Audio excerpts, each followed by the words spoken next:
Então, boa noite a todos. Esqueceu de gravar dele. Só esqueceu de gravar dele. Esqueci de gravar. É a verdade. Eu esqueci. A minha foi a única que eu não gravei. Muito bem, boa noite a todos. Meu nome é Rogério Duarte. Eu sou secretário-geral da União Brasileira de Escritores. É um prazer estar com todos vocês aqui. Apenas por uma questão de organização, todos vocês estão com os microfones silenciados. Eu estou fazendo a transmissão dessa entrevista também por uma live no Instagram. É uma live teste que nós estamos fazendo aqui. Então, são todos muito bem-vindos. Esse é um evento que a União Brasileira de Escritores tem organizado todas as terças-feiras. Todas as terças-feiras à noite, às 19 horas. A sala do Zoom é aberta a partir das 18h30. Todos são muito bem-vindos, né? E na noite de hoje, nosso presidente, que já vai dar boa noite a vocês, nosso presidente Ricardo Ramos Filho, presidente da União Brasileira de Escritores, vai entrevistar Cássia Janeiro. Eu já vou apresentar a Cássia, deixa eu só dar a palavra para o Ricardo, dar uma boa noite a todos vocês, e aí eu apresento a Cássia e eles vão começar a entrevista. Pode dar a sua palavra, Ricardo. Pessoal, boa noite. É um prazer estar aqui na nossa já tradicional live do Zoom, né, que a gente vem fazendo todas as terças-feiras às 19 horas. Tem sido muito gostoso, a gente tem entrevistado gente muito bacana e hoje, para mim, vai ser uma honra entrevistar a Cássia Janeiro, que é uma escritora que eu respeito muito, uma amiga muito querida. Eu acho que a gente vai fazer um bate-papo aqui bem legal, bem interessante. Não, como eu dizia quando eu era pequeno, não perdam, tá bom? Então, obrigado, Ricardo. Eu vou apresentar a Cássia, lembrando que eu estou fazendo aqui um teste, eu também estou transmitindo ao vivo essa entrevista via Instagram.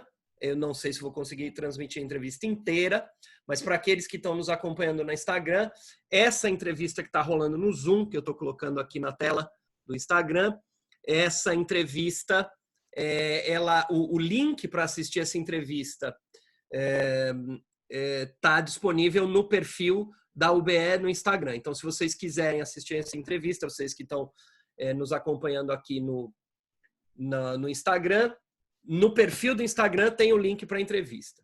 Eu vou apresentar a Cássia Janeiro, que é a entrevistada de hoje. Cássia Janeiro é uma premiada escritora e educadora brasileira. Entre outros prêmios, ela foi a primeira sul-americana a ganhar o Prêmio Mundial de Poesia NOCID, chancelado pela Unesco. Foi professora universitária em diversas instituições de ensino superior, é consultora da Unesco, onde ela participou da missão brasileira no Timor-Leste e dos programas de alfabetização e capacitação solidária. Perdão.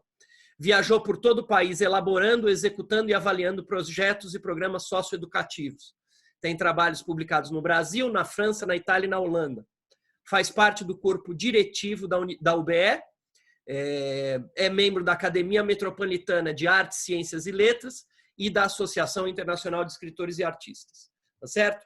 As obras da Cássia vão ser comentadas na entrevista.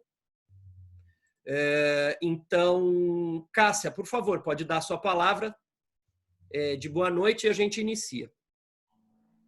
Boa noite a todos e a todas. É um prazer enorme estar aqui com vocês e um prazer maior ainda ser entrevistada pelo Ricardo, que é um escritor que eu admiro demais e um amigo muito, muito querido. Legal. Então, eu só vou dar o aviso de novo, porque outras pessoas entraram na nossa live aqui no Instagram. Essa entrevista que eu estou aqui transmitindo de uma maneira um pouco improvisada pelo telefone. Se você quiser assistir essa entrevista, é só clicar no link que está no perfil da UBE. Então, vamos começar a entrevista, Ricardo e Cássia. Vamos lá, a gente tem mais ou menos 45, 50 minutos de perguntas para vocês e depois as pessoas presentes na sala podem perguntar também. Legal. Então, vamos lá, vamos começar. Eu vou começar, Cássia, com aquela pergunta que tem sido quase que uma pergunta clássica aqui, que a gente faz para todo mundo que vem sendo entrevistado aqui nessa sala virtual, tá? Como que começou a tua paixão pela leitura, pela literatura, pela escrita? Como que você teve uma casa leitora ou isso veio depois por você mesmo? Como nasceu isso? Olha, eu não tive uma casa muito leitora. Meu pai lia relativamente bastante, mas como eu não. Meu pai trabalhava muito e tinha uns horários muito malucos, então a gente não conversava sobre literatura. Mas aos 7 anos teve uma festa do livro, que a gente tinha uma tradicional festa do livro na minha escola. E a gente ganhava um livro. E aí eu ganhei meu primeiro livro. E quando eu ganhei, assim, eu lembro do cheiro do livro até hoje. Eu abri, senti o cheiro. E aí eu vi, era um livro ilustrado com os porquinhos, assim, não eram os 3 porquinhos, mas tinha umas ilustrações de uns porquinhos. E foi interessante que eu pensei, eu quero fazer isso na minha vida, eu quero escrever.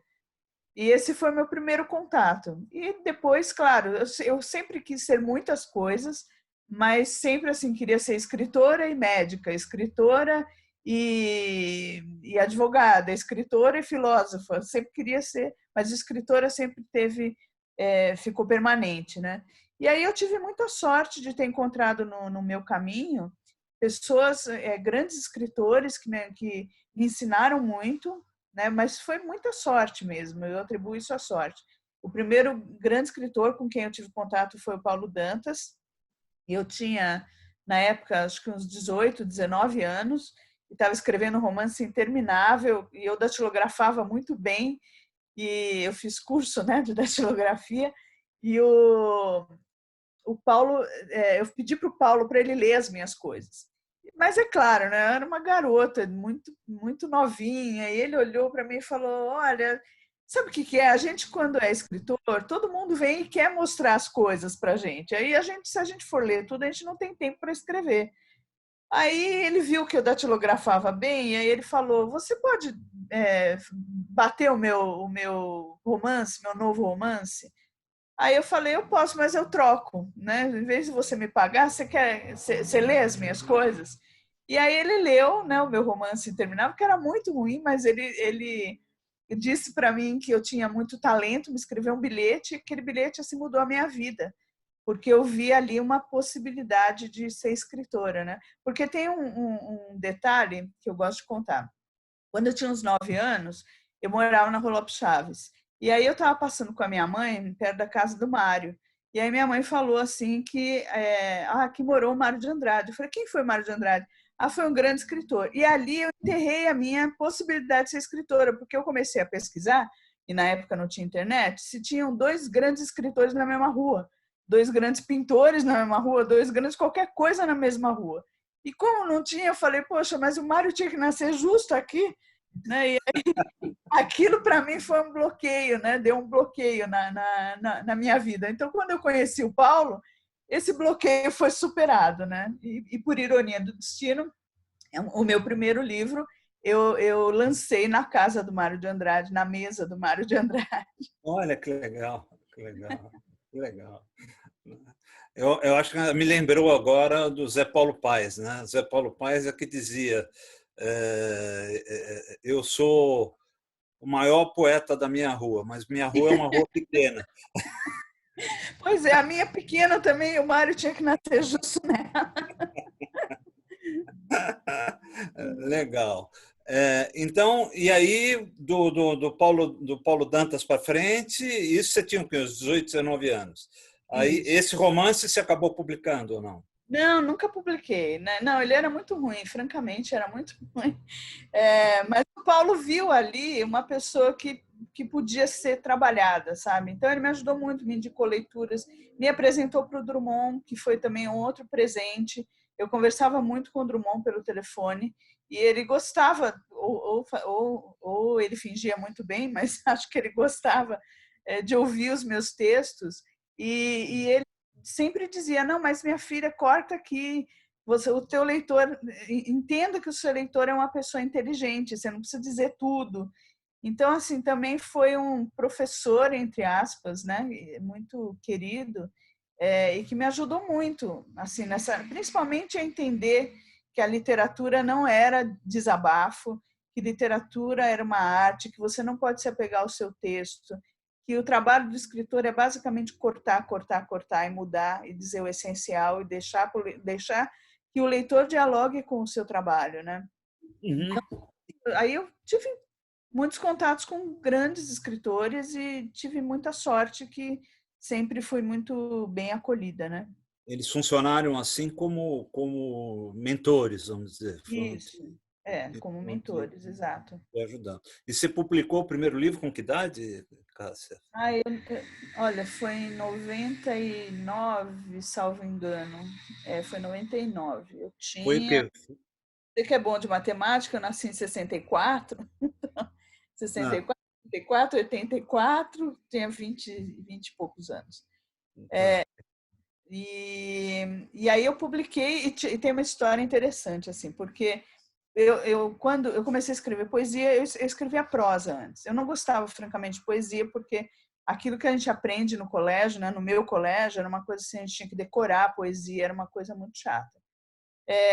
E aí eu fiz um curso com o André Carneiro, o escritor e outras linguagens, e aí eu comecei a escrever poesia. Aí escrevi muitas poesias e deixei ali guardado. Depois eu morei na Paraíba, conheci o Paulo Bezerra, que é o tradutor da editora 34, né? E ele leu os meus poemas, ele gostou muito, e ele falou, publica, né? E aí eu falei, mas eu não sei como publicar, etc. Ele falou, não, você precisa publicar, etc. Mas aquilo ficou guardado. Quando eu voltei para São Paulo, eu mostrei para o Paulo Dantas. E aí o Paulo viu e falou, não, você precisa publicar isso. Eu falei, mas eu queria a opinião, assim, de uma pessoa que não me conhecesse, sabe? Que já não gostasse de mim, que uma opinião isenta. Ele falou, mostra para o Antônio Cândido. Eu falei, não, mas aí é menos, né? Muito menos. Aí ele, não, mostra para ele. Aí ele insistiu tanto e me deu o telefone do Antônio Cândido. E aí foi uma coisa terrível, assim, porque eu liguei para o Antônio Cândido, falei, olha, o Paulo Dantas pediu para eu mandar para o senhor e tal.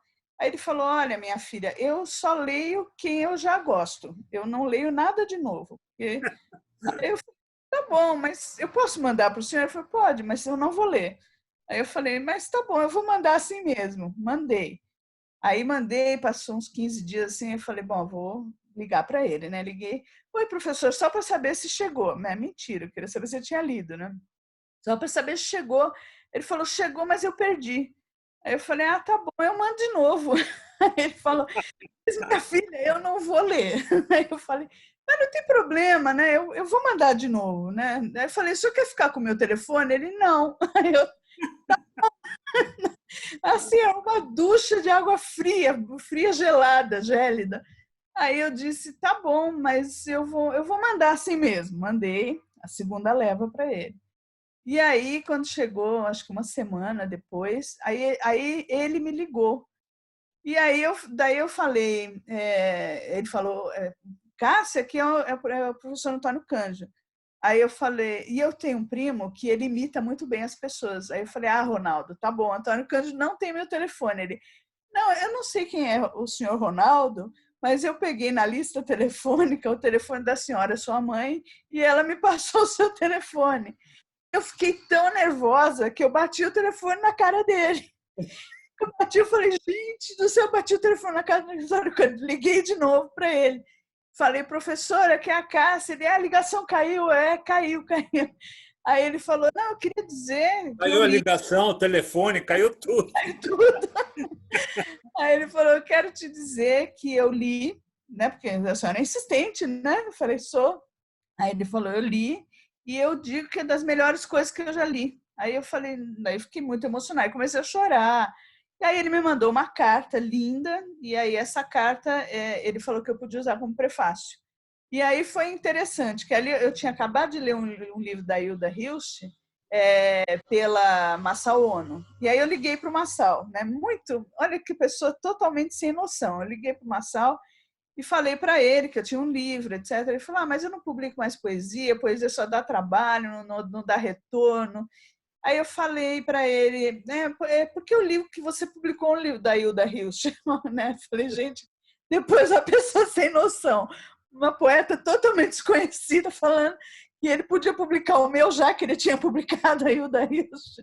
Aí eu falei para ele assim, então, mas é que eu estou com um livro aqui, ele é prefaciado pelo Antônio Cândido. Ele falou, não, Antônio Cândido não prefacia livro. Aí eu falei, bom, né? Encontrei uma brecha. Eu falei, então, ele prefaciou o meu.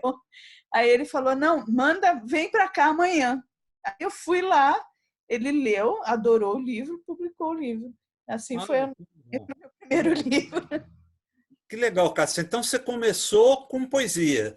E eu sei que os prêmios que você ganhou, a maioria dos prêmios são todos em poesia, né? Você ganhou... Tem alguns de conto, alguns de crônica, mas a maioria de poesia. Você se considera mais poeta ou mais escritora de prosa? Porque atualmente você tem ido mais para a prosa, né? Isso. Eu não sei dizer, assim, eu acho que eu faço um pouco das duas coisas. Eu sou intermitente.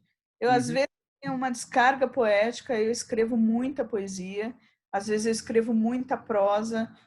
Então, eu acho que depende. Eu coleciono muitas imagens, palavras, eu sou muito colecionadora de situações, e aquilo vai formando um bolo criativo, e aí, de repente, eu decido se eu vou por um caminho ou por outro, né? Nesse meu livro mais recente, As Filhas de Eva, que é prefaciado por você, um lindo prefácio, diga-se, As Filhas de Eva, eu não sabia exatamente o que fazer, porque foi um acúmulo emocional, né, que eu tive, depois a gente pode falar um pouco mais a respeito disso, mas desse acúmulo emocional eu não sabia para onde ir, se eu ia para a poesia ou se ia para a prosa. E, na verdade, eu coloco isso no livro, né? Lá pelo meio dele, eu coloco que eu não sabia para onde ir. Então, eu acho que eu não nem me considero poeta e nem proseadora. Eu acho que eu sou uma pessoa que eu gosto de variar. Na verdade, eu até gosto de utilizar alguns gêneros dentro de uma mesma obra.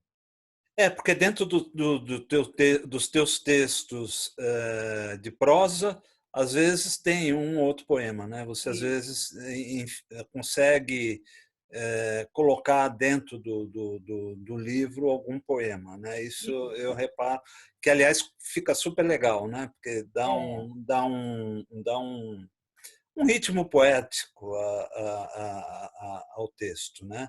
Isso eu acho legal. Já que você falou das Filhas de Eva, que nós vamos falar, gente, olha, então já vamos adiantar um pouco. Eu estou com as Filhas de Eva aqui, tá? Não sei se dá para todo mundo ver. As Filhas de Eva é um livro que eu adoro, né? E é um livro que vai ser está esgotado e vai ser publicado pela Scortese agora, né? Não sei quanto sai ainda, Cássia, mas deve estar.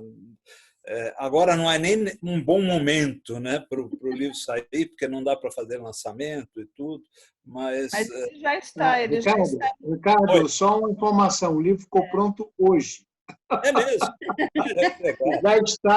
Já está nas lojas, viu? Hoje. Bom, a gente pode fazer um lançamento depois, né, Cássia? Claro. Depois a gente vai lançar na Bienal também, mas ele já está na Livraria do Mercado, nas Abessa, na Scortese, e em breve vai estar na Amazon, no Submarino, nas Americanas. Voltando aqui. Não, então, é um livro que eu adoro, né? E a gente conversou muito sobre esse livro, inclusive quando você estava escrevendo, né? É um livro pelo qual eu tenho muito carinho por ele. Eu tenho ouvido, é um livro de uma certa militância feminista, né? Vamos dizer. O que, aliás, eu acho que engrandece o livro, né? Eu ouvi outro dia, e é uma coisa que me fez parar para pensar, né? Pensando um pouco nesse desgoverno que a gente está vivendo, né? No desgoverno Bolsonaro, né? Nesse simulacro de governo que a gente está vivendo, eu ouvi alguém falou e eu fiquei com aquilo registrado. Alguém disse que um dos maiores problemas desse governo seria a masculinidade tóxica, tá? E o que você acha dessa frase? Como você vê essa frase? Você concorda, não concorda? Eu sei que é uma pergunta meio difícil de responder, principalmente tendo contato com ela assim.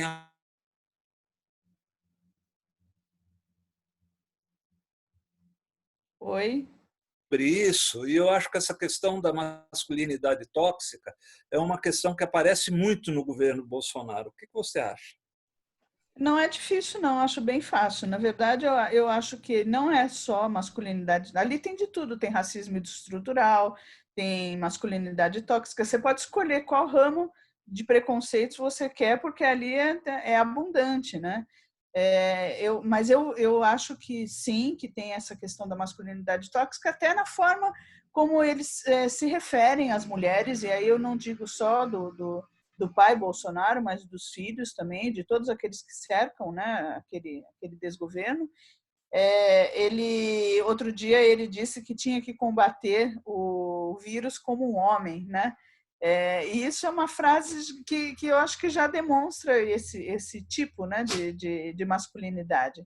Talvez se ele combatesse como mulher desse mais certo, né? Mas enfim, o que eu percebo é que esse governo ele traz tudo aquilo que há de ruim à tona, né? Eu acho que tanto a masculinidade, quanto o racismo, quanto a guerra contra os índios, a guerra contra a natureza, a guerra contra o óbvio, né? O negacionismo, né? Eu nunca imaginei que a gente um dia tivesse que discutir terra plana com alguém.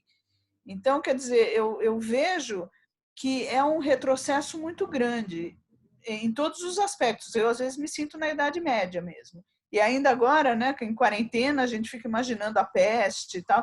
Então, a gente se sente um pouco na Idade Média. No entanto, eu acho assim, que esse governo desmascarou muitas pessoas que a gente não imaginava que eram dessa forma e que hoje se sentem muito à vontade para serem machistas, racistas, para falarem contra os índios, né? Outro dia eu vi que ele parabenizou alguém nos Estados Unidos por ter exterminado os índios, né? Então, você vê que é um nível de crueldade muito grande que abriu as portas para as pessoas se sentirem à vontade. Então, ao mesmo tempo em que isso é muito ruim, é também uma forma de a gente ter um inimigo mais concreto. A gente sabe com quem a gente está lidando hoje, né? É interessante que quando eu olho para alguma pessoa assim que está fazendo algum gesto violento, alguma fala violenta, eu já nem preciso perguntar em quem votou, né? A gente já identifica claramente aquela atitude como uma pessoa que gosta ou que apoia esse governo, porque eu acho que nem todos os que votaram nele são pessoas assim. Eu acho que teve o voto antipetista, que foi muito provavelmente a grande maioria. Mas existem as pessoas que são efetivamente fascistas mesmo, que são muito próximas do nazismo, né? Eu acho que é o neonazifascismo que a gente está vivendo hoje. Mas eu vejo assim, é uma coisa muito concreta. As pessoas se sentiram à vontade para sair do armário com todos os seus preconceitos possíveis. Então, voltando à sua pergunta, eu acho que o machismo estrutural o machismo tóxico é uma das características deste governo, mas não é a única e nem a principal. Eu acho que o nível de preconceito, o leque de preconceitos é muito grande. Mas eu vi assim o machismo estrutural, por exemplo, eu me esqueci o nome da jornalista da Folha, que foi brutalmente, vilmente atacada. Patrícia, foi a Patrícia, né? A Patrícia Mello. Ela foi vítima desse machismo estrutural. Ali ficou muito claro, né? Sim, sim, é terrível. Escuta, Cássia, então já que a gente falou das Filhas de Eva, que, como eu já disse, é um livro que eu adoro, é, é, e já que você está relançando esse livro, né, ou está lançando uma segunda edição desse livro, fala um pouco desse livro para a gente. Fala, eu acho que é importante as pessoas saberem um pouco do que se trata esse livro, que é um livro que mexeu muito comigo, é um livro de uma militância feminista, mas é também um livro de denúncia, é um grito feminino contra, né, os abusos, os estupros. É um livro que traz tudo isso de uma forma muito contundente, né? Fala um pouco do livro para a gente. Como que ele surgiu? Porque ele tinha antes uma estrutura meio de conto, depois esses contos começam a conversar e ele pode ser lido como um romance de contos, como um livro de contos, mas pode ser lido também como um romance, preferencialmente, né? Como que você pensou esse livro? Fala um pouco para a gente desse livro. Olha, eu estava assistindo a um documentário chamado India's Doctor, que é um documentário da Netflix, sobre a morte de uma menina que foi brutalmente estuprada, teve um estupro coletivo dentro de um ônibus, e ela morreu em decorrência desse estupro.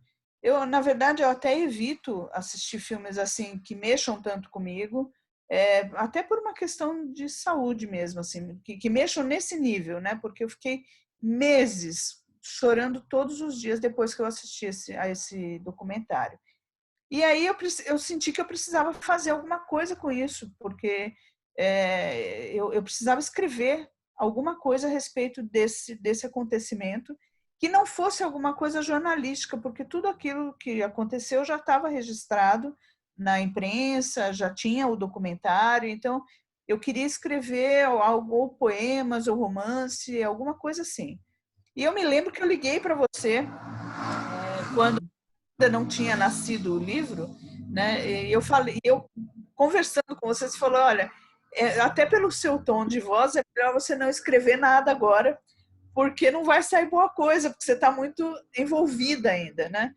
E eu segui esse seu conselho e continuei mal, etc. Aí um dia eu falei, mas o que eu escrevo? Escrevo poesia, escrevo prosa.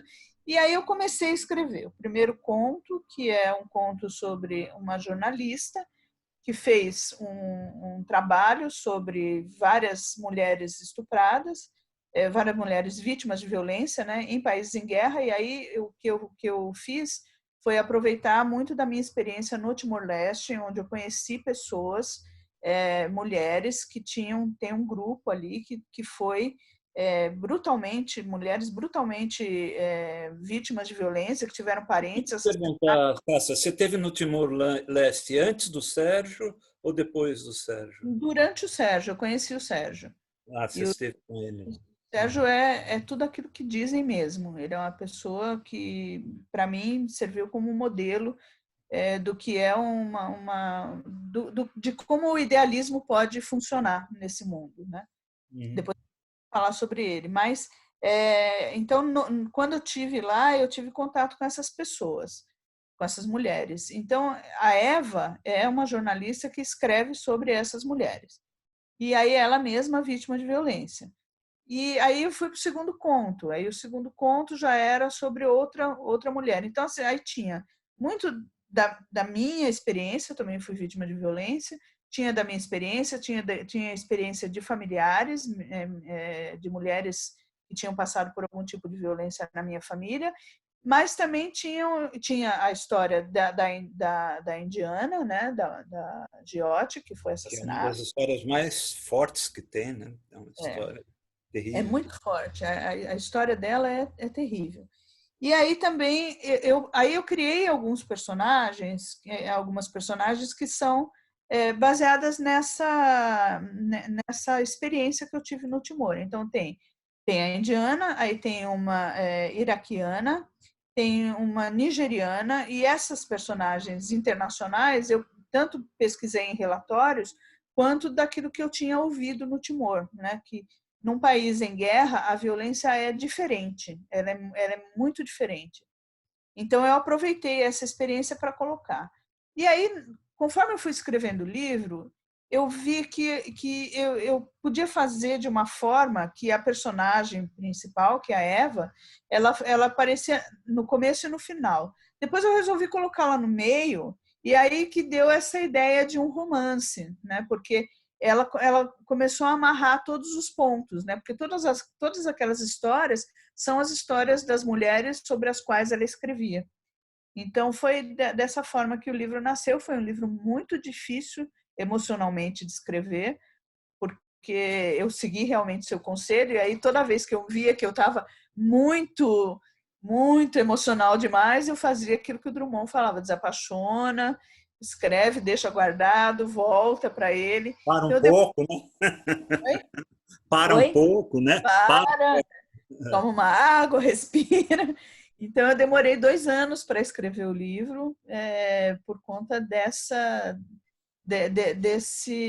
tensão emocional, dessa carga emocional que foi escrever sobre isso. E, na verdade, eu também não queria fazer um livro só de militância. Minha preocupação era escrever um bom livro, né? Escrever um livro que esteticamente fosse interessante de as pessoas lerem. Então, eu tinha que me afastar, porque senão ficava só a carga emocional, né? Então, foi desse jeito. Agora, é um livro que, embora tenha essa carga emocional, né, é um livro que talvez até por isso te prende muito, né, que você lê com muita emoção, né? Essa emoção que você teve que se afastar para poder conseguir escrever é uma emoção que toma a gente quando a gente está lendo o livro, né? A gente fica tomado por essa emoção.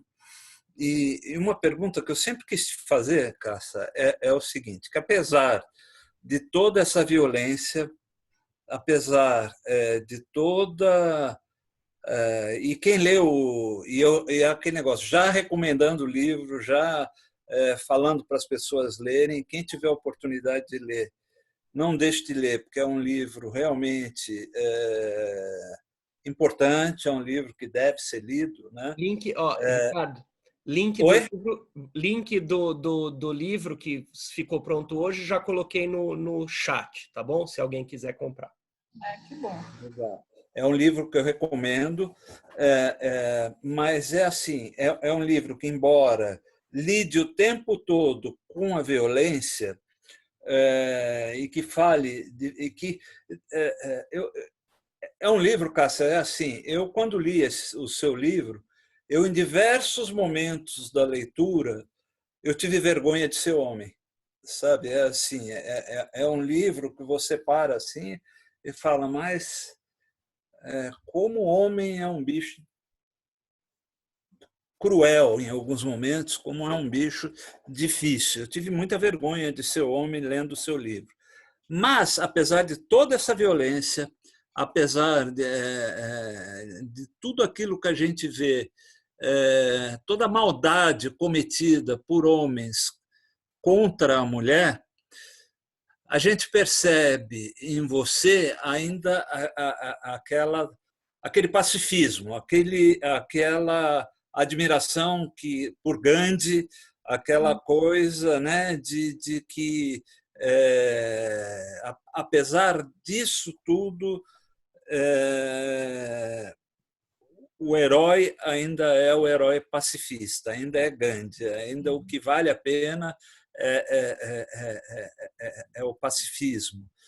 E assim, eu estou vivendo um momento pessoal particular com esse governo, né, em que eu não consigo olhar para Gandhi e entender Gandhi, porque o meu momento é um momento de ódio, é um momento de raiva, é um momento de extravasar todo o meu ódio, de pôr para fora tudo aquilo que eu estou sentindo, por isso que você falou, por todo o racismo, por todo machismo tóxico, por todo tudo que se faz contra índio, tudo que se faz contra a cultura, tudo que se faz. Eu não vejo uma coisa nesse governo que eu possa chamar de positivo, né? Um governo contra a ciência, um governo que tem um cara provavelmente com déficit cognitivo comandando o país, né? Então é assim, eu não consigo olhar para Gandhi como uma solução, né? Uma solução para mim seria muito mais no estilo hoje um Malcolm X, alguma coisa seria um herói mais próximo daquilo que eu penso hoje. O que você me diz a respeito disso? Mudou? Esse governo mudou você ou você continua igual? Olha, é um desafio, né? Eu acho que é um grande, enorme desafio a gente continuar sendo aquilo que a gente acredita. Eu acho que não é uma coisa natural. O natural é você querer bater de volta, né? Eu acho que assim a paz, essa ideia de paz que está presente em Gandhi, em Martin Luther King, em outros pacifistas, eu acho que é uma coisa que você precisa se educar para, não é uma coisa natural. E é um caminho que você tem que escolher ou não. Você pode escolher e você pode dizer, isso para mim não dá.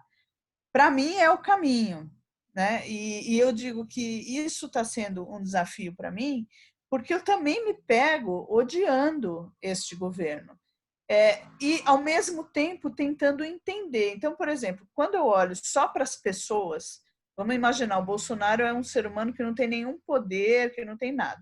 Então, você pega essa pessoa e você vai pegar o pai dessa pessoa, você vai pegar o avô dessa pessoa, você vai ver que isso é uma coisa que é uma constante. Se pegar os filhos do Bolsonaro, são iguais ao pai. Eles foram criados para ser desse jeito. Então, eu acho que é uma forma de perpetuar. Então, é possível entender.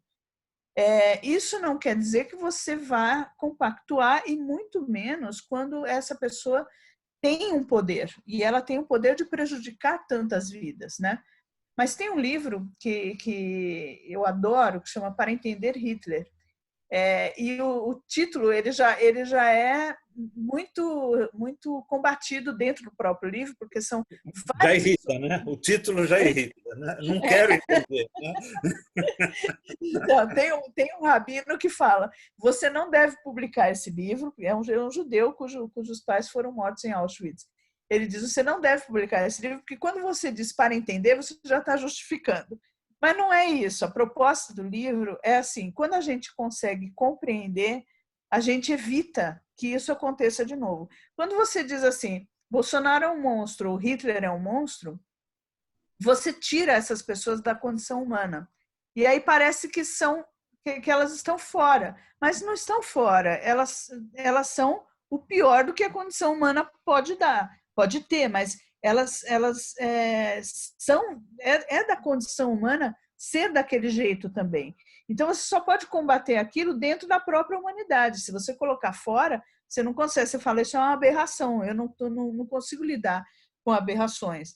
Não, eles não são aberrações, eles são fruto também de uma cultura, né? O Bolsonaro é fruto de uma cultura machista. Digamos, ele é a caricatura disso, mas ele é fruto dessa estrutura. Se a gente não tivesse machismo na nossa sociedade, Bolsonaro nunca chegaria a deputado, nunca seria vereador, nem síndico, nem nada. Então, ele representa uma parte da nossa sociedade, e no fato de representar é uma coisa, digamos, dentro desse cenário terrível. É bom que ele represente, porque você consegue enxergar isso.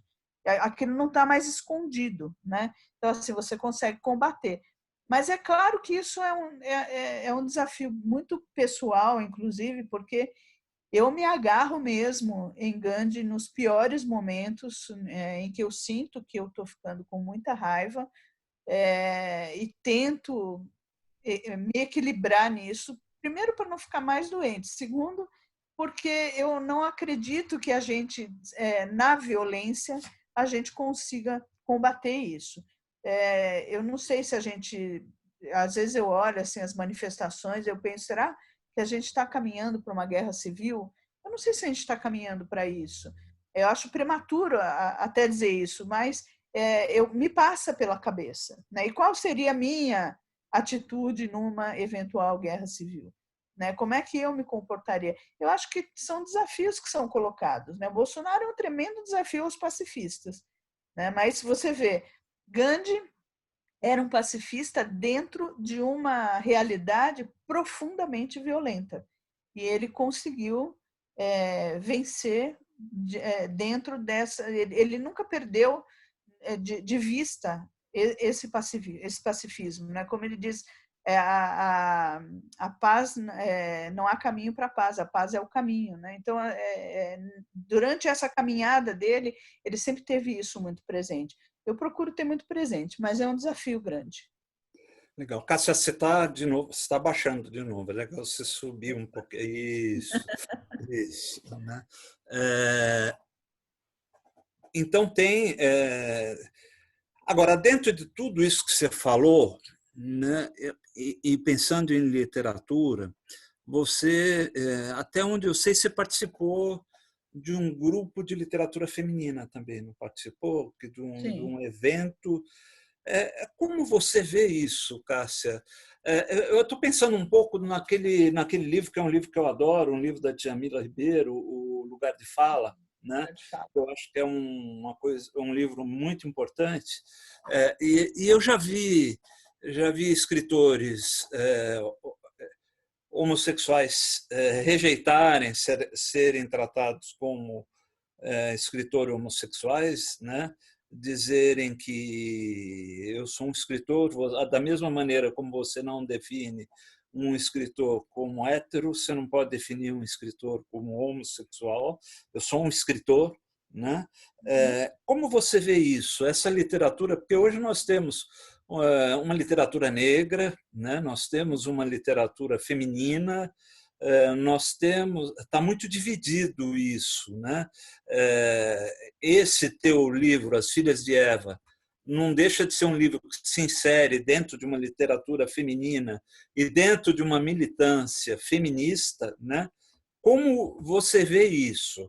Você acha isso uma tendência natural, essas divisões, ou acha que isso é uma coisa de momento, é uma coisa circunstancial? Eu acho que no mundo ideal a gente teria literatura boa, literatura média, literatura ruim, no mundo ideal. Mas a gente não tem espaço para todo mundo, né? A bem da verdade, outro dia eu estava vendo uma lista de escritores de um amigo meu, ele está escrevendo um livro, aí ele fez uma lista de grandes escritores, só tinha homem branco. E aí eu falei para ele isso, né? Ele falou, nossa, é verdade, né? Então, assim, eu acho que, infelizmente, é necessário hoje a gente ter uma literatura que seja feminina ou feminista, que seja uma literatura negra, ou seja, uma literatura que dê espaço para todo mundo. Mas, assim, eu acho que tem que ser boa literatura. Né? Eu acho que as pessoas têm que ter essa preocupação de não é porque é uma literatura escrita por mulher que ela tem que ser menor. Porque, por exemplo, quando falam é um livro feminino, sua escrita é feminina, em geral, isso antigamente era dito de uma literatura menor, né? Uma coisa pejorativa, né? Pejorativa. Então, eu acho que assim, a literatura não tem que ser menor. Eu acho que ela tem que ser uma boa literatura e ter o seu espaço. Mas o que a gente vê é que antes dessas segmentações, a gente tinha pouco espaço para essas divisões.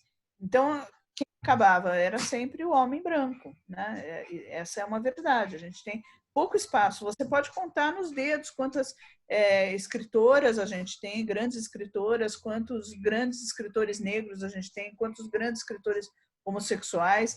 E aí eu uso muito uma uma observação que eu fazia quando eu vou com meu filho à Sala São Paulo. A gente olha para aquela orquestra e tem muito poucos negros. Hoje até tem mais, mas faz tempo que eu vou e assim tinha muito poucos negros.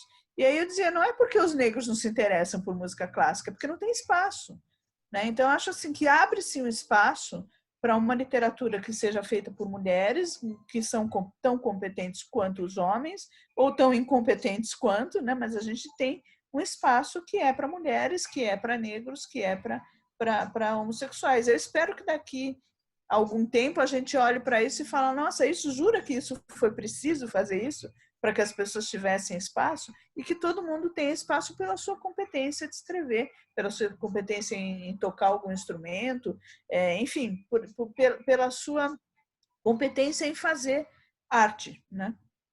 Uhum. Então, realmente não te incomoda, porque eu estou classificando o tempo todo As Filhas de Eva como um romance feminista.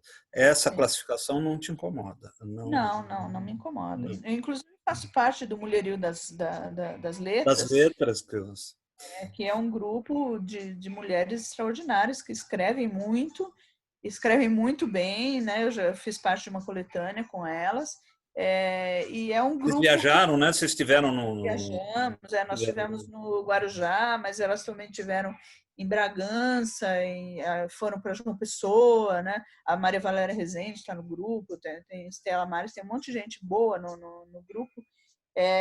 Então, assim, é um grupo que, além de ter escritoras mulheres, tem excelentes escritoras mulheres. E acho que faz toda a diferença. Uhum. Gente, eu vou pedir uma coisa. O Rogério sumiu faz um tempão. Alguém liga para o Rogério para tentar descobrir o que está acontecendo, assim, porque ele está. Tá acontecendo nada. Eu só tava acompanhando. É que você estava sem imagem, que você estava sem. Rogério, você foi no banheiro, né? Confessa. Não, na verdade, eu estava preparando um slide que eu vou apresentar para vocês no final das próximas entrevistas. Era isso que eu estava fazendo. Mas estou aqui acompanhando, pode ficar. Bom, desculpa, Rogério. Como eu vi você com o microfone desligado e tudo preto, eu falei, ou acabou a luz lá, ou ele está com alguma dificuldade, vamos ver o que está acontecendo. Não. Legal, bacana. Cássia, pensando na literatura brasileira hoje, tá? Como você enxerga a literatura brasileira hoje? Olha, eu sou bem otimista. Eu acho que a gente tem grandes escritores. Eu acho que tem duas coisas. Uma coisa é o fazer literário, outra coisa é o vender literatura, né? Então, assim, acho que as editoras estão encontrando enormes problemas. Então, na questão da publicação, da divulgação, eu acho que tem um nó aí, mas no sentido de que a gente tem grandes escritores, a gente tem, e escritores que estão experimentando muito. Eu acho que depois, inclusive, da quarentena, deve surgir aí um monte de coisa boa, de boa literatura, né? Eu acho que nisso também, meio que acompanhando o que aconteceu na ditadura militar, eu acho que quando o governo Bolsonaro terminar, vai ser um alívio enorme. Todo mundo vai escrever, vai publicar os seus textos do que foi essa época trevosa pela qual a gente está passando. Mas eu vejo com muito bons olhos. Eu sou muito otimista, né? Sempre. Eu sempre procuro olhar para um lado bom, né? do que está acontecendo. Então eu vejo, eu tenho amigos que escrevem muito, que escrevem tanto textos de reivindicando alguma coisa, textos militantes, mas excelentes textos. Então acho que o Brasil é um país que tem muitos escritores de excelência.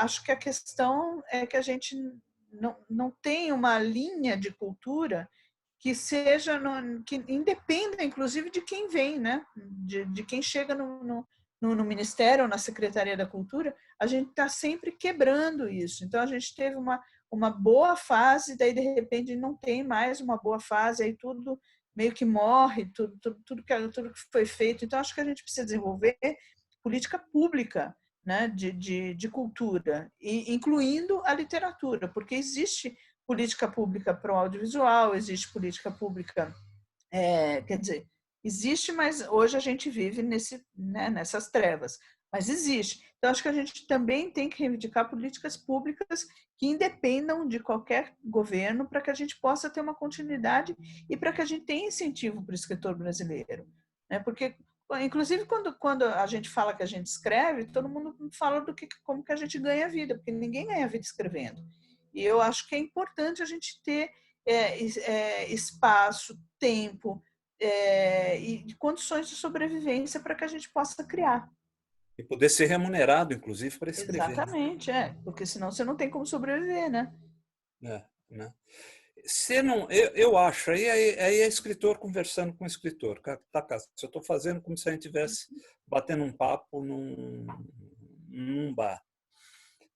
Eu tenho olhado um pouco a literatura brasileira, principalmente quando, sendo júri de concurso, que eu sou muito, eu tenho achado um certo exagero no fluxo de consciência, em detrimento da história. Eu acho que os romances estão perdendo as histórias e estão exagerando no fluxo de consciência, que é um negócio que a Clarice começou fazendo muito bem, mas a Clarice contava história, não era só fluxo de consciência. Hoje eu pego livros, às vezes, que vai do começo até o fim, só fluxo de consciência. Sim. Você concorda? Você tem visto assim também? Você acha isso perigoso? Você acha isso bom? Como é que você acha? Eu acho isso chato, né? Quando eu pego um livro que é só fluxo, eu acho chato. Eu tenho visto também, né, bastante, mas também tenho visto excelentes livros de história com algum fluxo de consciência, mas muitos livros com excelentes histórias.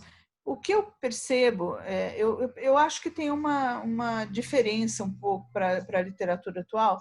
Eu gosto, por exemplo, mas isso é uma questão de gosto pessoal, né? E vamos falar como se a gente estivesse num bar mesmo. Eu gosto daquela literatura que é robusta, sabe? Quando eu leio um Vitor Hugo, por exemplo, eu gosto daquela literatura robusta, livrão, sabe? Aqueles livros que você se apaixona pelo personagem, que você embarca junto com ele, que você passa pelos lugares junto com ele, que um escritor que te carregue pela mão e te fala, olha, isso aqui, nessa ponte aconteceu isso, isso, aquilo. Então, eu gosto muito disso. E isso eu acho que é muito da forma como você escreve, né? Eu acho aliás, literatura é sobretudo forma, né? Arte é sobretudo forma. De que jeito que você conta uma determinada história, que te impacta ou não, que te impacta por alguma razão. Às vezes é uma história que te impacta pela consciência, outras vezes é uma história que te impacta pela emoção. Então, tem vários tipos de impacto, né? Várias formas de impacto. Por exemplo, vou te dar um exemplo que não é na literatura, mas tem um documentário chamado Shoah. É um documentário sobre o nazismo. Ele tem 11 horas. Eu já assisti umas 3 vezes. É um documentário que não tem um pingo de sangue, que não tem aquelas cenas terríveis dos campos de concentração. Ele te pega pelo raciocínio. Ele pega porque ele te cata pela mão e fala assim, olha, vamos pensar junto, como é que isso foi possível? Como é que isso aconteceu? Mas vamos pensar, não vamos deixar a emoção um pouquinho de lado, vamos pensar nisso, como é que isso foi construído? Né? Que é mais ou menos o que faz a arquitetura da destruição, mas esse eu acho que é muito profundo, ele mexe profundamente com a nossa mente. Então, eu acho que tem, na literatura, né, fazendo uma comparação, na literatura você tem obras que mexem com a sua cabeça, e tem obras que você fica emocionado, e tem obras que conseguem fazer tudo isso, né, que eu acho que é o ideal. Mas eu concordo que às vezes eu leio um livro, e aí quando é só fluxo, é uma coisa que me chateia, não é um tipo de livro que me pegue, assim, que eu falo, nossa, gente, eu li um livro, uau, não é. Pessoal, eu queria, já que a gente falou tanto no Filhas de Eva, eu queria ler um trechinho das Filhas de Eva para vocês, tá? Até porque é um livro que eu gosto tanto, é um livro que eu gostaria tanto que vocês E aí eu estou fazendo... Eu sei que eu não tenho a beleza de um garoto propaganda, tá? Mas eu estou fazendo a propaganda do livro mesmo, mas é assim, confiando que eu estou indicando uma coisa muito legal para vocês. Eva parou de ler naquele momento. Levantou-se e tomou um chá. Precisava de ar, mas já anoitecia. Lembrou-se das palavras do advogado de defesa dos assassinos. Em nossa sociedade, nós não permitimos que nossas garotas saiam de casa à noite. Se Maia não estivesse oferecida na rua como um prato de comida, o estupro não teria ocorrido. Sim, era um advogado que dizia isso. Não uma pessoa sem estudo, como motorista que se autodefinia como ignorante. Nossas garotas, Eva falou em voz alta. O advogado disse aquilo como se os homens delas fossem donos. Isso porque, desde muito cedo, eles olham para suas mães, irmãs, esposas e tias e sabem, elas valem menos. Não sabem de suas histórias e nem se interessa saber. As mulheres estão ali para servir, do prato à cama. Era assim. Então, isso é um trechinho das Filhas de Eva, que eu recomendo. Tá? Ricardo. E essa fala é verdadeira, viu? Pois não, Rogério. Queria dar a sugestão, já chegamos às 8 horas da noite, sugeri de abrir para perguntas Beleza. Vamos lá. Quem quiser fazer... Obrigado, viu, Cássia? Obrigada a você, querido. Eu também queria aproveitar, Rogério, quero agradecer muito ao Ricardo, a você, ao Scortese, que tem sido um parceirão, que vai fazer a segunda edição do livro. Então, muitíssimo obrigada a todos. Obrigado. Vamos lá. Quem quer fazer pergunta para a Cássia pode acenar pela câmera ou pode levantar a mão, tem o comando. Do lado do seu nome aparece a possibilidade de você levantar a mão para fazer pergunta. Vamos lá, quem quer fazer perguntas? O pessoal está envergonhado hoje. O pessoal hoje é mais tímido. A Maria Esther quer. Oi, Cássia. Pode falar, Esther. Oi, querida. Então, no início você começou a conversar com o Ricardo e eu vi que nós falamos bastante das mulheres e ele citou um homem, um nome, e que você falou foi uma pessoa importante também nesse ciclo. Quem era? Eu não lembro. Não foi o Paulo Dantas? Não era Paulo Dantas. Você falou, é o Paulo Dantas e o outro André. São dois escritores que eu conheci. O André Carneiro. Não, mas era outro nome. Então passou, tudo bem. Foi o Antônio. Paulo, faça a pergunta. Eu achei que era alguém que tinha a ver um pouco com esse essa exploração no exterior, a sua ida para o... Não, eu falei do Sérgio. Do Sérgio. Do Sérgio, do filme? O Sérgio, inclusive, agora está com o filme. O embaixador que morreu no ataque. Tá. Porque ela falou da ida dela lá para o... Isso. Timor-Leste. Então, Esther, vale a pena você assistir o filme. O filme, estou falando do livro do filme do Sérgio, tem algumas não verdades, mas vale a pena, é um belo filme, viu? Tem o documentário também, do mesmo diretor. É porque não tinha conseguido captar a sequência. O Sérgio tem na Netflix, eu vi essa semana. Eu tenho também. Não foi um bom filme, mas eu acho que está menos do que ele merece, porque o Sérgio era um cara incrível, né? Eu também acho. Agora, a Cássia falou 3 nomes aí. A Cássia sofreu, hein, no começo, pegar um Paulo Dantas, pegar um André Carneiro. O único lado bom, ela sofreu, né, Ricardo? Mas eu sofri mesmo, vou te falar, foi com o Antônio Cândido. Ainda bem. E você falou do Drummond, né? Ainda bem, mas olha, eu tenho passagens na minha vida. Eu tenho passagens com Paulo Dantas. Paulo Dantas era considerado munheca. Você sabe disso, né? Mão fechada. Então, ele era terrível, viu?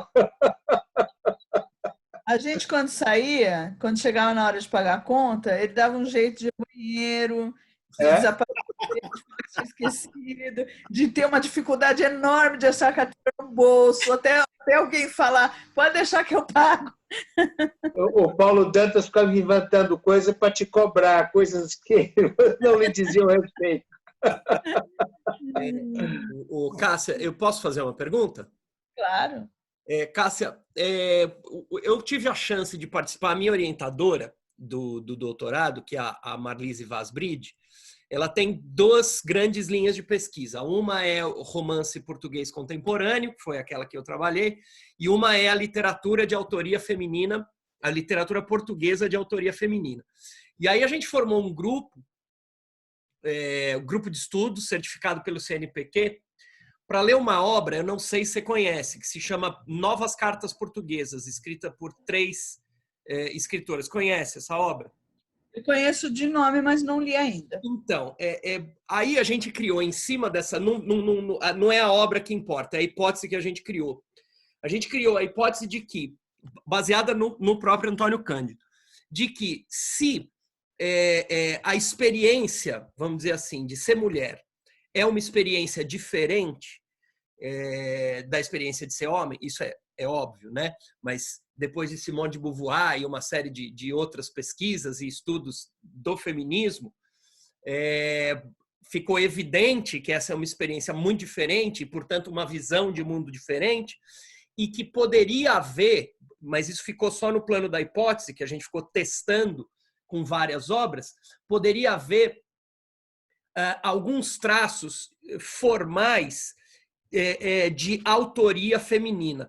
Cuidado, não é a ideia de que as mulheres escrevem de um jeito e os homens de outro, não é essa a ideia, mas de que seria possível identificar na forma, e isso veio das teorias feministas da literatura, que seria possível identificar em algumas escritoras, não em todas, aquela ideia de que elas transformam a sua escrita numa militância formal, inclusive, e que essas escritoras aí, portanto, teriam, na leitura daquele grupo que a gente tinha formado, eu achava que algumas escritoras, perdão, se destacavam do ponto de vista formal e que isso tinha a ver. Era a tentativa de fazer aquilo que o Antônio Cândido diz, né? Que você tenta inscrever no plano formal uma experiência de natureza social, psíquica, individual e tal. Você acha que isso faz sentido, Cássia? Eu não tenho resposta pronta para isso, eu estou dividindo com você. Era uma pergunta que a gente sempre se fazia, mas que é uma pergunta muito perigosa, né? Então, o que você acha disso? Olha, eu não tenho resposta também, mas eu acho bastante interessante pesquisar. Eu acho que é uma linha de pesquisa interessantíssima. Eu nunca parei nem para pensar nisso. Uhum. Se a forma de uma pessoa escrever, ela poderia ser identificada, né, como, por exemplo, uma das melhores descrições de cena de estupro que eu já vi foi no livro Desonra.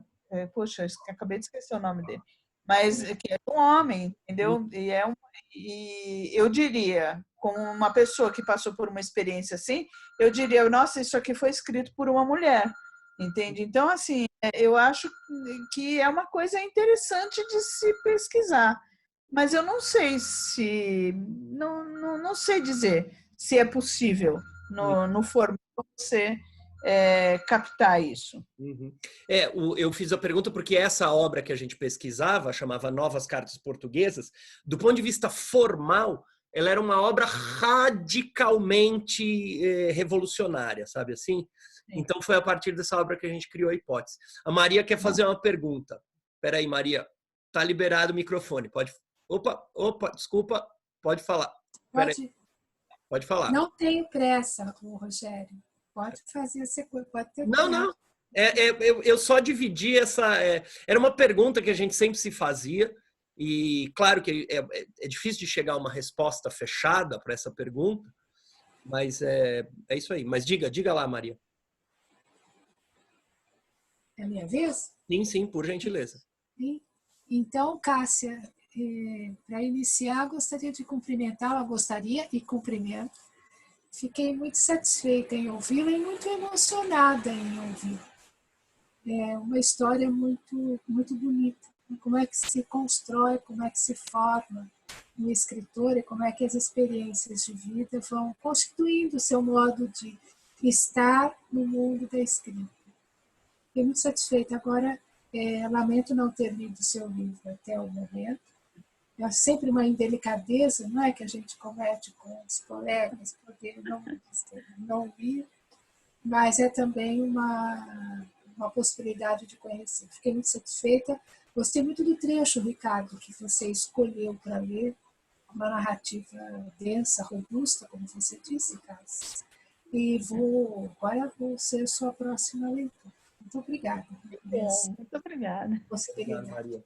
Mas foi um prazer ouvi-la e pensar também sobre essa questão que você apresenta, com a qual eu concordo, que é essa tentativa de adjetivar, qualificar a literatura e deve ser um fenômeno passageiro, porque esperamos que transformações sociais possam nos fazer prescindir de ter que classificar, porque as desigualdades sociais transpostas nos farão transpor também tudo aquilo que segmentamos. Então, eu fiquei muito satisfeita em ouvir. E também fiquei muito satisfeita em ouvir essa experiência com o Antônio Cândido, porque eu, muito mais modesta, adorei quando você disse que ele respondeu, minha filha, que foi exatamente assim que ele me disse 2 vezes. Mas para mim foi não, porque eu escapei e fui embora. Se eu soubesse que, insistindo, eu teria conseguido algo melhor, olha, eu teria aprendido no seu caso e ficaria. Eu não sei se eu contei na entrevista, mas só para contar, porque tem a ver com o que o Rogério estava dizendo da característica feminina ser uma característica que se evidencia na forma. Eu conheço novas cartas portuguesas, Rogério. Eu conheço bastante literatura portuguesa, tanto que esse meu livro, Cancioneiro da Espera, o próximo, ele é justamente baseado nessa perspectiva de que há uma densa formação dessas possibilidades que fazem parte da nossa cultura. Então, eu vou discordar um pouco de você. Vou me recordar que a Cássia apontou Antônio Cândido. A primeira vez que eu falei com ele foi justamente para discutir o conceito de redução estrutural, que é o conceito-chave do método do Antônio Cândido. E o conceito estava lá naquele primeiro artigo dele, em 1972. A literatura e a formação do homem.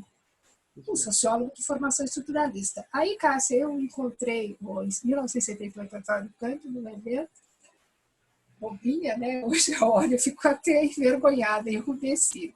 E aí, professor, aquele seu artigo lá, estruturalista, nós estamos entrando, né, numa perspectiva mais sociologizante. O senhor viu o estruturalismo hoje como? E eu falei, a base da minha dissertação de mestrado. Ele virou para mim e disse assim, minha filha, qual artigo? Eu não lembro. Eu já escrevi tanto na vida. Eu disse, é a base da minha dissertação de mestrado. E para ele não tem a menor importância o que ele disse lá em 1972. Eu lembro que foi o artigo que depois originou, em 2004, o Direito à Literatura, que ele expandiu, né, na conferência e apresentou. E a segunda vez foi quando eu fui pedir um prefácio. Eu liguei, você contou, você me perdoa contar isso, mas é que foi tão parecido. Eu criei coragem, liguei e falei, professor, eu escrevi um livro com base naquele seu artigo, isso já era 2001, vou publicar a segunda edição. E gostaria que o senhor fizesse um prefácio. Em 2001 ele virou assim, para mim e disse assim, ah, minha filha, porque ele sempre começava com minha filha. Ah, minha filha, eu não faço mais isso, eu escrevo, eu só faço de que eu gosto. E assim foi nessa conversa. Então, eu te ouvindo, eu digo, nossa, que não é só sorte, é porque o seu texto é bom. Ele talvez reconhecesse o meu para achar que fosse bom e nem era literatura. Né? Mas eu fiquei muito satisfeita em ver que esse percurso formativo se dá não apenas por influências, mas, e nem sorte. É porque o teu caminho os levou até ele. Você falou do Paulo Bezerra. Não, assim, fiquei imaginando como é que... Não foi do Paulo Bezerra que você... Foi Paulo Bezerra. E eu falei, nossa, conviver com um tradutor, então você está lá com quem mexe com poesia o tempo todo, né? Você sabe que aí eu tenho assim algumas histórias. O Antônio Cândido acabou prefaciando mais 3 livros meus. Ai, que sorte, que inveja, Cássia! E a gente fez um café filosófico, eu, ele e o Rubem Alves, né? O Rubem Alves apresentava um livro meu e o prefácio era do Antônio Cândido. E aí Maria, o Rubem Alves falava assim, não, eu não vou participar do café porque o Antônio Cândido disse para mim que não ia prefaciar um livro meu, que não ia depois ser meu orientador, que não ia ser... E no fim nós fizemos um super lançamento, foi muito legal, foi muito gostoso, foi um café filosófico aqui no Espaço CPFL. E o Paulo Bezerra publicou, no meu primeiro livro, ele publicou um texto, uma resenha de página inteira no Jornal da Tarde, e eu não sabia. Quando eu lancei meu segundo livro, ele chegou para mim e falou, poxa, você nunca falou do artigo que eu publiquei falando do seu livro. Eu falei, mas eu nunca vi esse artigo. Aí ele acabou me mostrando, foi aí que eu tive que contar. Então a pergunta que eu faço para o Rogério agora é, Rogério, tem uma forma que denuncia a condição não do eu feminino, porque senão a gente ia dizer que Chico Buarque não pode escrever do ponto de vista feminino, mas que identifique a autoria feminina. Você pode pegar... Rogério, antes de você falar, deixa eu me despedir. Eu estou com um almoço virtual, um jantar virtual da família aqui, onde eu estou com minhas filhas na linha. Eu vou ter que desligar. Bom então, jantar. Maria, Rogério, Ricardo, Esté, Cristiane e minha querida Cássia. Um beijo bem grande, muito sucesso. Eu vou abandonar você, mas eu vou trocar você agora por uma pizza. Para você. Obrigado. Presidente, me dá licença. Um abraço, Ricardo. Fique com vontade, embora eu acho que você vai dormir, viu? Eu conheço você. Não. 8h10, já está tarde para você. Não, ainda não, porque eu já tirei o soninho da tarde. Um abraço para você. Tchau, Cássia, parabéns. Olha, Cássia, já tivemos 2 vendas do seu livro durante a entrevista. Parabéns. Aí. Tchau, Rogério. Obrigado, João.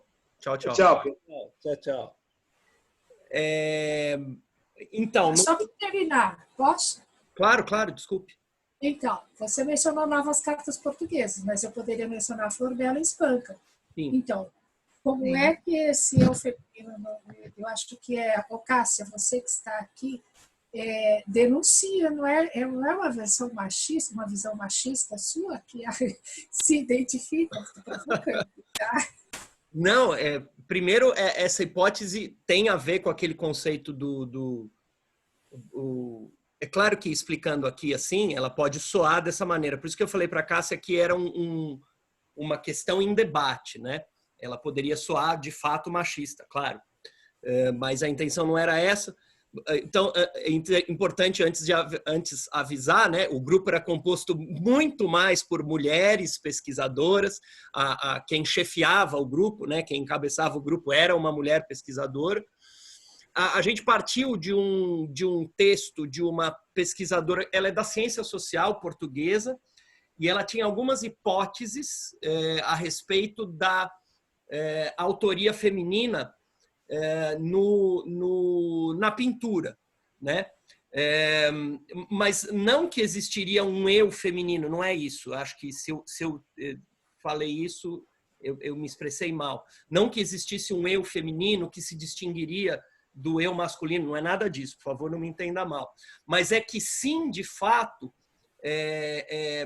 na literatura e na pintura, outras artes eu arriscaria menos, mas que na literatura e na pintura você tem, principalmente quando a mulher tematiza a experiência de ser mulher no seio da sua própria obra, isso teria algumas consequências tanto do ponto de vista temático quanto do ponto de vista formal, né?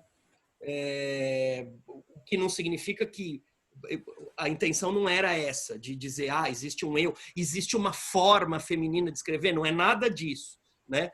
Mas a hipótese era de que há uma experiência específica, você poderia ter, dependendo da escritora, algumas soluções formais que poderiam ser resultado dessa tentativa de inscrever na obra a experiência de ser mulher.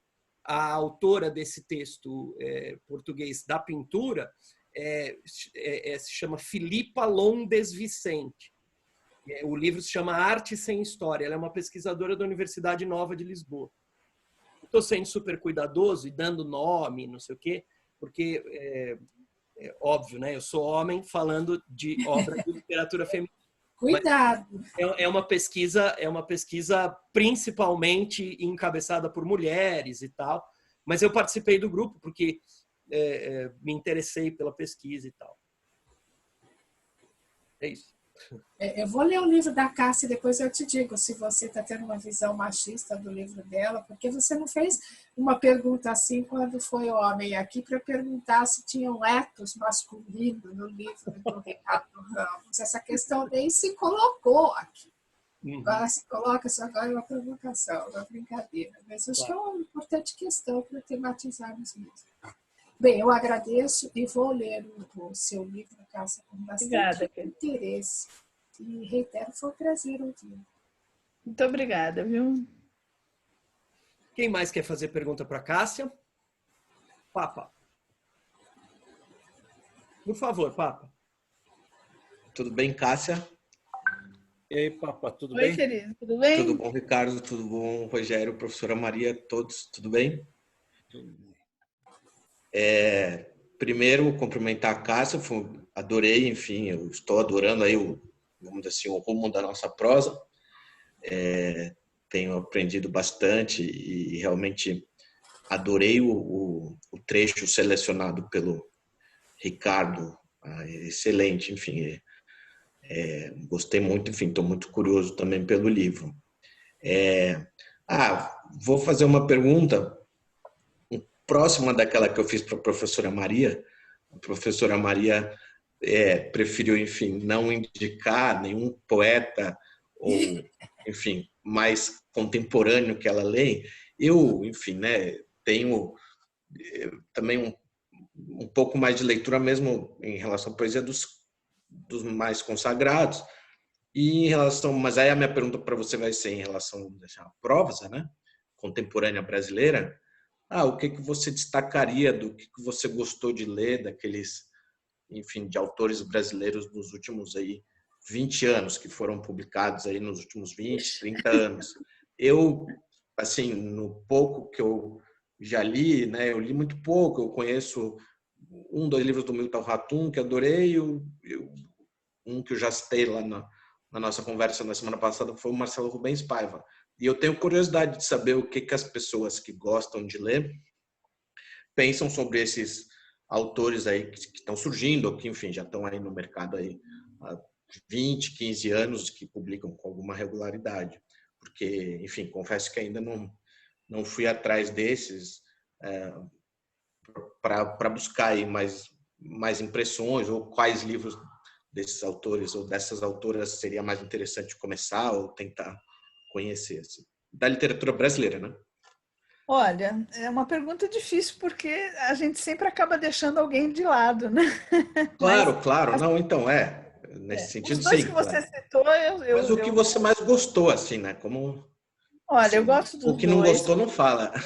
Não, eu gosto dos dois que você citou. Eu gosto muito da Verônica Stiger, é uma escritora que eu adoro, do Walter Santos, é um grande escritor. Adoro o Ricardo Ramos Filho, que está aqui. Um livro de crônicas dele é uma preciosidade, das melhores coisas que eu li em crônicas, de verdade. Eu gosto muito de crônica, né? Tem os livros do, não sei se faz parte dos 20 anos, mas tem os livros do Rubem Fonseca, né? Que morreu faz uma semana, mais ou menos, que é um dos grandes autores, né? Inclusive eu ganhei um concurso de contos no ano passado, ele escreveu Passeio Noturno 1, 2 E eu, muito metida, fiz o 3, fiz o último passeio noturno, né? Gosto. E aí eu fiz e ganhei o concurso. Porque são dois contos dele que eu amo. Mas eu acho um grande contista, né? Tem o Tiago Ferro, que escreveu um livro muito impressionante sobre a morte da filha dele, né? Ele vai ser entrevistado aqui, tá? Ele vai ser Que entrevistado. legal. Então, Como chama esse livro dele? O pai da menina morta. O pai da da menina morta, né? O pai da menina morta. Isso. E é um livro muito bom. O Sul, da Verônica Stiger, é um livro que eu indico. Maravilhoso. Eu gosto de tudo que a Verônica escreve, Os Anões, eu acho fantástico também. É um livro muito bom. Enfim, nossa, tem muito autor bom para a gente ler. Valéria, né? É isso que eu ia Tem a Valéria. Nossa, tem o Rogério, tem a Maria Valéria Rezende, Não, tem a Estela. Eu não. Não, o Rogério eu já li, né? Eu não, enfim. O Rogério, meu colega Krishna, eu li. O Ricardo eu vou ler. A Maria Valéria Parece Rezende. parcial. A Maria Valéria Rezende escreve demais, a Estela Maris escreve demais. É porque, nossa... Evandro Afonso Ferreira, eu acho que não Eduardo pode ser. Afonso Ferreira, nossa, tem muita gente boa. É difícil mesmo fazer essa lista e não ser injusta. Claro. Não, mas já foi muito bom. Eu, enfim, quero tomar contato, né, e conhecer um pouco mais, né?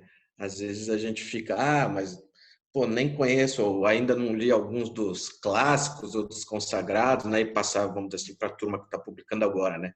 Mas ao mesmo tempo é muito legal ler quem está publicando agora, né? Porque aí sai coisa em jornal, enfim. Eu vou te indicar um livro. Procura, vê se você acha um livro do Evandro Afonso Ferreira chamado Nunca Houve Tanto Fim Como Agora. Tá? Até certo. os títulos do Evandro são mesmo. Nunca Houve Tanto Fim Como Agora. É um livro do Evandro Afonso Ferreira. Leia aí depois, é um livro pequenininho, leia e depois me fala o que você achou. Tá? Vou atrás, sim. Obrigado pela dica, Ricardo. Obrigado, Rodrigo. Obrigado. Ricardo Fernandes.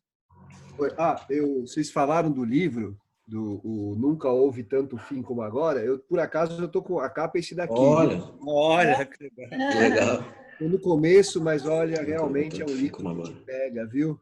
Né? E eu queria, Cássia, aproveitar a pergunta do Papa, né?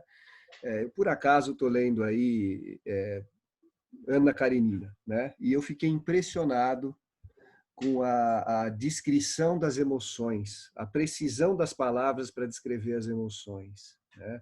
É uma coisa assim que te pega, parece que você pega aquele momento e o Tolstói ele consegue fazer você entender exatamente o que a pessoa estava dizendo naquela hora, né? E se colocar no lugar da pessoa, né? Eu queria saber se você, enfim, se você tem visto algum autor mais recente, ou talvez não tenha, né? Porque talvez seja uma questão de época, isso eu realmente não sei, mas que consiga transmitir, parece que parar no tempo e transmitir essa sensação que a personagem está sentindo naquele determinado momento, porque pode ser uma sensação assim, de que é uma coisa impressionante, de que uma virada de olho ou uma baixada de cabeça, né, transmite uma coisa tão impressionante que faz toda a diferença naquela descrição da cena que ele está fazendo, né? Você conhece ou você recomenda ou você vê alguns autores que têm essa capacidade que não estou dizendo do Tolstói, que realmente, né? Mas que consigam transmitir esse tipo de sensação, um autor mais recente? Olha, mas é porque assim, é um tipo de literatura muito diferente, né? Mas que não é nada recente, mas eu vou citar um exemplo, porque eu trabalho também com tutoria, tem um tutorando meu e ele está... Oi? Ai, que susto. Achou. E eu falei para ele, ele tem uma forma de descrever muito rica, né? E eu falei para ele que ele devia ler Thomas Mann. Aí eu falei para ele ler A Montanha Mágica. E ele falou, nossa, mas está sendo difícil. Eu falei, pois é. Mas essa coisa de você ter uma de xícara, que você fala, mas por que o cara está escrevendo sobre isso aqui? Né? Qual a importância? E aí esse detalhe lá no fim da história vai fazer todo sentido, né? Eu acho muito interessante esse tipo de literatura. Entre os novos, assim, eu não sei dizer assim quem faça isso com tanta riqueza de detalhe. Eu acho talvez o Ratum, né? O Ratum também é bastante detalhista nisso. Principalmente dos dois irmãos, né? Oi? Principalmente o Ratum dos dois irmãos. Sim, nos dois irmãos. Mas eu vejo no o Rubem Fonseca é bastante detalhista. E é bastante detalhista principalmente na caracterização dos personagens dele. Então, por exemplo, você tem um personagem, na caracterização que ele faz, é interessante o Rubem Fonseca que ele não faz uma caracterização de personagens descrevendo o personagem, é por meio das falas de outros personagens que você chega à conclusão de como é aquele outro, de quem é aquele personagem. Então, ele tem uma riqueza de detalhes. Eu adoro Feliz Ano Novo dele, eu acho que é uma obra-prima do conto brasileiro. E o conto, especificamente o conto Feliz Ano Novo, é cheio de detalhes. E dá para a gente subdividir assim, em várias partes. Os anões da Verônica Stiger caminham na mesma direção, tanto na questão da violência, quanto na questão da descrição por meio de outros personagens. Quer dizer, pelos detalhes que outros personagens te contam a respeito daquele primeiro que você vai ter ideia de quem ele é. Tem um livro que eu li faz um tempo, que se chama De Verdade, do Sandor Maray, né? Ele é muito bacana, porque ele conta a mesma história, né, sob 3 pontos de vista diferentes, num diálogo, né, com um interlocutor oculto, né? Quer dizer, você está falando com uma pessoa e só que você não, uma pessoa está falando com a segunda, só que você não vê a resposta dessa segunda. Eu acho que é muito interessante, né? Porque mostra uma visão sobre a história, uma história de um terceiro, né? Sob o ponto de vista de um só, falando com o outro, né? Ele faz um jogo assim muito bacana também.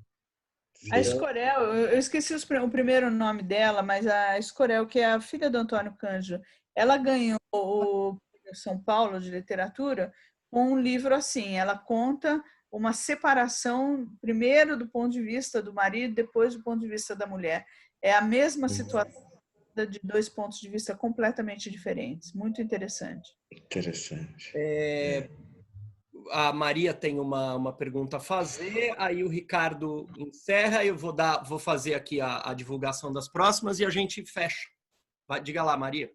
Não é uma pergunta, é que, Cássia, fiquei encantada com a sua resposta, porque quando o Ricardo, desculpe, não é nenhuma surpresa, todas as suas respostas foram ótimas, é pela coincidência.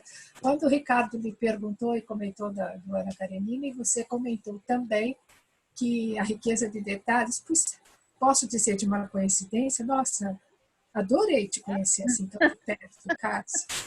Enquanto ele comentava os detalhes da descrição que o Tolstói faz, né, do personagem, eu me lembrava justamente, agora eu vou dizer do quê? Do Hans Castorp, no Montanha Mágica, descrevendo o pescoço de Madame Chauchat. Eu nunca me esqueço de como é que, não sei se você se lembra dessa cena, as cadeiras do refeitório, e o grande objeto de desejo era aquela mulher naquele sanatório, naquele lugar onde eles tinham que ficar confinados, né? E eu me lembrei esses dias que é uma postagem que eu estou para fazer no Facebook, é uma boa sugestão de leitura para o confinamento, né? Você vai lá visitar o seu amigo, o seu parente, e lá descobre que você também está doente e precisa ficar confinado. E aí que ele descobre a vida, né? Então, à medida que ele dizia, você comentou, eu falei, a Cássia é das minhas. Eu também lembrei do Montanha Mágica. Aliás, é o motivo pelo qual, a paixão por Thomas Mann, é o motivo pelo qual minha filha se chama Júlia, né? Que era o nome da mãe. Então, eu fui me lembrando. Cássia, foi uma delícia conhecê-la, viu? Um prazer. Obrigada, querida. Eu também te adorei, viu? Obrigada. Obrigado. Maria, muito obrigado sempre. Então, começando aqui o panelaço. Tá uma barulheira aqui, cara. Então pronto. Então é a hora da gente se despedir. Pode se despedir, Ricardo. Eu vou colocar na tela de todo mundo os nossos próximos eventos. Se quiser comentar, só um segundinho, eu vou compartilhar com todo mundo. Só um segundo. Vocês estão vendo a minha tela? Estamos. Estão vendo? Deixa eu só... Agora você sumiu para mim. Ah, tá. Então, ó, no dia 28/4, vai lá, Ricardo, você comenta cada um deles, por gentileza. Então, vamos no dia... eu não estou conseguindo ver porque a minha... o teu negócio está debaixo da minha tela. Mas dia 28 é o Dr. Daniel. Já tirei, pode deixar. No dia 28/4, nós vamos, a próxima agora, nós vamos entrevistar o Dr. Daniel Dianslan, esse nome a gente lê assim. Ele é médico, ele é pneumologista, ele é médico do Hospital Sírio-Libanês. Ele participa de uma equipe que está estudando o Covid-19. Eles lançaram, não sei se ele já, mas eu tive acesso a um artigo que eles escreveram ontem, e eles estão aí com novidades com relação ao tratamento da doença, e até o momento, essa equipe, eles têm 100% de cura em todos os pacientes, tá? Não perderam nenhum, tá? Então, eu não digo o tratamento que eles estão fazendo, porque eu não sei se já pode ser divulgado, tá? Porque eles ainda estão estudando, ainda estão fazendo, mas eles já estão conseguindo, no Sírio-Libanês, todos os pacientes que eles atenderam, eles salvaram, não morreu ninguém, tá? No dia 5/5, nós vamos ter o Dr. Daniel Dianslan. Eu sei que isso não vem muito ao caso, mas vai ser entrevistado pelo Jaime, tá? Jaime Serva, que é um amigo comum. O Daniel é meu cunhado, casado com a minha irmã, e o nosso diretor, Jaime Serva, também é amigo do Daniel e vai entrevistá-lo, tá? Dia 5 de maio é o Zé Roberto Toreiro, que eu acho que muita gente aí deve conhecer. Ele é associado da UBE também, e nós vamos falar sobre... Ele é um escritor muito ativo, que está em várias frentes. Vamos conversar com ele, eu tenho certeza que vai ser uma entrevista muito legal. Eu vou entrevistar o Zé Roberto Toreiro, tá? Dia 12 de maio, é o Tiago Ferro, que escreveu O Pai da Menina Morta. O Rogério vai entrevistar o Tiago Ferro, tá? No dia 12 de maio, tá? Dia 19 de maio é o Chico Lopes, que também que foi finalista do Prêmio São Paulo, que é um grande escritor, que é nosso representante em Poços de Caldas, e sou eu que vou entrevistar o Chico Lopes, tá? Legal. Então, esse é o calendário das nossas entrevistas aí para o próximo mês. Ricardo, quer se despedir do pessoal? Depois a Cássia, e eu encerro nosso encontro. Bom, gente, eu adorei entrevistar a Cássia hoje. A Cássia é uma amiga muito querida. Tenho a impressão que o que foi falado aqui foi muito interessante para todo mundo ouvir. E eu acho o que eu fico mais contente como presidente da UBE é em perceber que essas lives, que essas entrevistas que a gente vem fazendo estão se consolidando. Nós já temos um público fiel, um público que comparece sempre. Eu acho que isso é muito bacana. Eu acho que isso reforça a vontade que a gente tem de aproveitar também o confinamento para a gente poder, por meio de uma plataforma virtual que, pelo visto, está funcionando legal, poder falar de literatura, poder conversar um pouco, poder sair um pouco do isolamento, tá? Então, eu agradeço a todo mundo que participou, todo mundo que veio a essa reunião, e agradeço a Cássia, que abrilhantou aqui a nossa entrevista. Tá bom? Cássia, pode por favor. Obrigada, olha, quero agradecer muito. É uma delícia ser entrevistada pelo Ricardo, porque as perguntas são ótimas e eu me senti realmente como se estivesse batendo um grande papo. Então foi muito gostoso, adorei a participação das pessoas também. Muito legal, muito obrigada. Muito bom. Então, eu agradeço a todos vocês pela participação na reunião. Na reunião, não, na entrevista. É que eu estou fazendo tanta reunião no Zoom que eu falei reunião. Eu agradeço a todos vocês pela participação na entrevista. Terça-feira que vem, então, como o Ricardo falou, a gente vai entrevistar esse doutor... Como se pronuncia, Ricardo? Dianslan. Doutor Daniel Dianslan. Daniel Dianslan. Vamos falar... Semana que vem não vamos falar de literatura, né? Vamos falar de pandemia de coronavírus. Mas acho que é importante cumprir um papel importante. E aqueles que não conhecem, se quiserem conhecer, o site da UBE é www.ube.org.br e essa entrevista estará disponível no canal da UBE, no YouTube, daqui a mais ou menos uma hora e pouco, porque agora eu já aprendi como é que faz. Então, é mais fácil.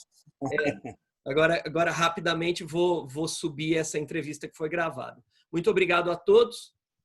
Vou abrir o microfone de todos vocês. Boa noite a todos. Boa noite, gente. Boa noite. Boa noite, boa noite. Obrigada. Boa noite. Tchau, tchau. Boa noite, gente.